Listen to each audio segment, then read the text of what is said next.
कधीच नाही चुकणार तुमचे फेवरेट टीव्ही शोज झी5 सोबत, तेही एकदम फ्री। सिद्धू, काय रे? बापरे, किती दिवसांनी माझा देवळातला मित्र भेटतोय मला।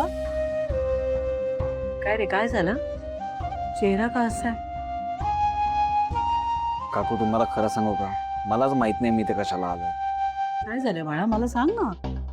काकू राहू द्या ना, मी नाही सांगू शकत तुम्हाला। बरं, मला नको सांगूस।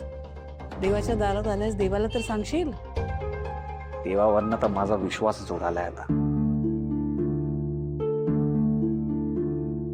असं का म्हणतोयस बाळा? बरं, ये बस बस बस बस बस ये। तुला माहितीये का सिद्धू, अरे आपल्यासाठी काय योग्य आहे काय अयोग्य आहे हे देवालाच ठाऊक असतं, आणि तोच आपल्यासाठी सगळं छान करत असतो बघ। हा, तर त्याची करण्याची पद्धत, देवाचा मार्ग तो आपल्याला कळत नसतो हे खरं। आणि म्हणूनच जेव्हा एखादी गोष्ट आपल्या मनाविरुद्ध घडते, आपल्याला न आवडणारी घडते, तेव्हा आपल्या मनात प्रश्न उभे राहतात। मग आपण देवावर चिडतो, रागावतो की माझ्या बरोबरच असं का होतंय, माझ्या आयुष्यातच असं का घडतंय। तुला एक सांगू का, सुरुवातीला काही बाबतीत आपल्याला त्रास होतो, पण पुढे त्याच मार्गावर आपल्यासाठी सुख आणि शांती देवाने ठेवलेली असते बघ। खरं सांगू का, माझ्या आयुष्याचा अनुभव तरी असाच आहे। मग काकू हा सगळा त्रास कसा सहन करायचा? सोपं आहे, आपण आपल्या आयुष्याकडे तटस्थपणे पाहायचं। काय काय काय?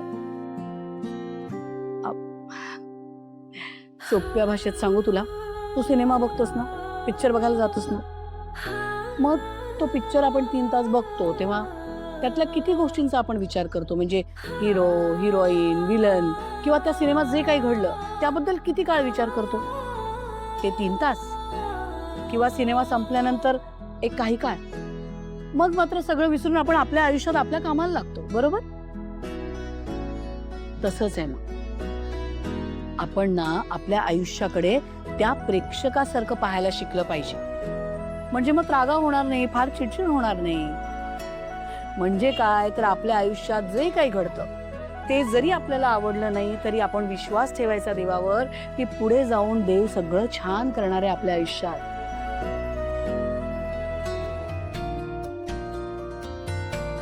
बघतोयस काय, प्रवचन संपलंय माझं।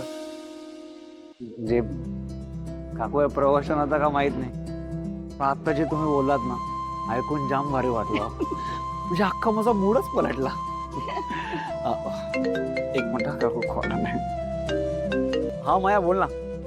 कुठे? अरे 0 मिनिटात आलो ना, आरस। काकू थँक्यू सो मच, म्हणजे मला खरंच खूप भारी वाटलं। येतो। ए थांब, निघालास कुठे? देवाच्या दारात आलायस, देवाला नमस्कार केल्याशिवाय जाणार? ये गपचूप इकडे। हा, करा देवाला नमस्कार। झी5 ॲप डाउनलोड करा आणि पहा सर्व एपिसोड्स एकदम फ्री।